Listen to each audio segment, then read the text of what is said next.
주님께서 여러분과 함께 마르코가 전한 거룩한 복음입니다. 그때 헤로데는 사람을 보내어 요한을 붙잡아 감옥에 묶어둔 일이 있었다. 그의 동생 필리포스의 아내 헤로디아 때문이었는데 헤로데가 이 여자와 혼인하였던 것이다. 그래서 요한은 헤로데에게 동생의 아내를 차지하는 것은 옳지 않습니다 하고 여러 차례 말하였다. 헤로디아는 요한에게 앙심을 품고 그를 죽이려고 하였으나 뜻을 이루지 못하였다. 헤로데가 요한을 의롭고 거룩한 사람으로 알고 그를 두려워하며 보호해 주었을 뿐만 아니라 그의 말을 들을 때 몹시 당황해 하면서도 기꺼이 듣곤 하였기 때문이다. 그런데 좋은 기회가 왔다. 헤로데가 자기 생일에 고관들과 무관들과 갈릴레아의 유지들을 청하여 잔치를 베풀었다. 그 자리에 헤로디아의 딸이 들어가 춤을 추어 헤로데와 그의 손님들을 즐겁게 하였다. 그래서 임금은 그 소녀에게 무엇이든 원하는 것을 나에게 청하여라. 너에게 주겠다 하고 말할 뿐만 아니라 내가 청하는 것은 무엇이든 내 왕국의 절반이라도 너에게 주겠다 하고 굳게 맹세까지 하였다. 소녀가 나가서 자기 어머니에게 무엇을 청할까요 하자 그 여자는 세례자 요한의 머리를 요구하여라 하고 일렀다. 소녀는 곧 서둘러 임금에게 가서 당장 세례자 요한의 머리를 쟁반에 담아 저에게 주시기를 바랍니다 하고 청하였다. 임금은 몹시 괴로웠지만 맹세까지 하였고 또 손님들 앞이라 그의 청을 물리치고 싶지 않았다. 그래서 임금은 곧 경비병을 보내며 요한의 머리를 가져오라고 명령하였다. 경비병이 물러가 감옥에서 요한의 목을 베어 머리를 쟁반에 담아다가 소녀에게 주자 소녀는 그것을 자기 어머니에게 주었다. 그 뒤에 요한의 제자들이 소문을 듣고 가서 그의 주검을 거두어 무덤에 모셨다.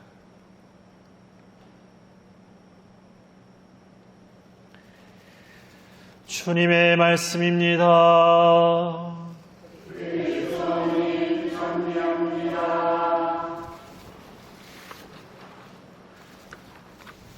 참 예수님, 오늘 우리가 기억하는 세례자 요한이라는 성인이 있습니다.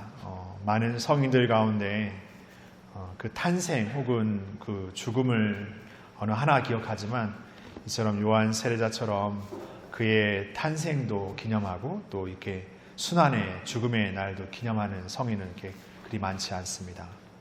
어떻게 보면은 그 두 가지 모습만 봤을 때도 예수님과 어딘가 이렇게 있다는 생각을 하게 됩니다. 예수님의 탄생인 성탄 그리고 예수님의 죽음인 우리가 순환, 죽음, 부활이라는 그 생명의 삶을 이 요한 세례자의 삶에서 먼저 앞당겨 우리는 바라보는 것 같습니다. 오늘 요한 세례자는 헤로데 임금에게 잡혀서 감옥에 갇힌 일이 있었는데 그럼에도 요한 세례자가 헤로데 임금에게 어떤 영향력 끼친 어떤 그 모습을 빌자면 헤로데 임금도 그의 말을 불편해하면서도 곧잘 이렇게 듣곤 하였다는 그 표현에서처럼 세례자 요한이 이렇게 보여줬던 어떤 삶의 모습이나 그가 선포했던 어떤 이야기들은 임금조차도 어떻게 보면은 그냥 간과할 수 없을 만큼 굉장한 영향력이 있었던 것 같습니다. 그럼에도 오늘 헤로데 임금은 사람들 앞에 보여지는 어떤 모습 안에서 세례자 요한의 어떤 목을 베어오라고 이렇게 명령을 내립니다. 그에 앞서 더 가관인 것은 그 헤로데 동생의 아내였던 헤로디아와 그의 딸입니다. 춤을 추어 이 사람들을 즐겁게 하는 헤로디아의 딸인 소녀라는 표현이 어딘가 뭔가 맞지 않은 것처럼 굉장한 악의 존재, 어쩌면 그 어머니에게 무엇을 청할까고 했을 때 헤로디아가 세례자 요한의 머리를 청하여라 했을 땐 이 어미가 더 가관이구나 생각되지만 그 말을 듣고 가서 당장 세례자 요한의 머리를 쟁반에 담아 저에게 주라고 말하는 그 모습에선 이 엄마나 딸이나 정말 가관이지 않나 생각도 해보게 됩니다. 어쩌면 악이라는 것, 죄악이라는 것은 이처럼 서로 점철되어지고 증폭되어지면서 우리의 어딘가에서부터 스멀스멀 우리의 모든 것을 사로잡아 버리고 세상을 그리고 우리의 서로를 다 사로잡아 버리는 그런 힘이 있는 게 아닌가도 생각해 보게 됩니다. 그러게 오늘 세례자 요한의 죽음은 어딘가 모르게 그 대단한 명성에 비해서 어쩌면 보잘것없는 죽음, 어이없는 죽음과 같이도 여겨지게 됩니다. 그러나 오늘 세례자 요한의 죽음을 통해서 하느님께서는 그가 끝까지 하나님에 대한 충실함과 믿음을 통해서 예수님이 앞선 예언자로서의 삶을 끝까지 살았음을 또 우리에게 이야기해 주고 있습니다. 그의 죽음의 어떤 의미가 세상의 시선에서 보잘것없고 의미 없는 죽음으로 여겨질지 모르겠지만 하나님의 시선 안에서 세례자 요한의 삶은 늘 주님께 의탁하고 주님의 뜻을 사는 삶으로서 온전히 충만하게 채워져 있었던 것입니다. 그렇게 우리의 삶에서 세례자 요한은 하느님의 현존, 하느님과 함께하는 삶을 잃어버리지 않는 삶을 통해서 어쩌면 당신에게 주어지는 이 보잘것없는 죽음 앞에서도 굴하지 않고 끝까지 하느님을 사는 삶을 보여주었던 것입니다. 우리는 우리의 삶에서 너무나 우리의 보잘것없는 삶 가운데서 어이없는 삶의 어떤 일상들 가운데에서 너무나 우리 자신의 존재가 보잘것없게 여겨지고 하찮게 여겨진다고 여겨질 때가 있습니다. 그러면 나에게는 하나님의 현존, 하나님의 존재가 내 안에 있는 것이 아니라 나에게는 어딘가 멀리 있는 그냥 멀리서 바라보는 하나님의 존재로만 여겨질 때가 있습니다.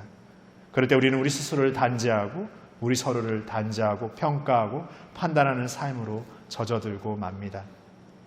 우리는 다시금 우리의 삶의 여정 안에서 우리의 현존 안에 계시는 하느님 예수님을 기억하고 다시금 그분과의 삶의 여정을 함께 동행하는 삶으로서 시작해야 하겠습니다.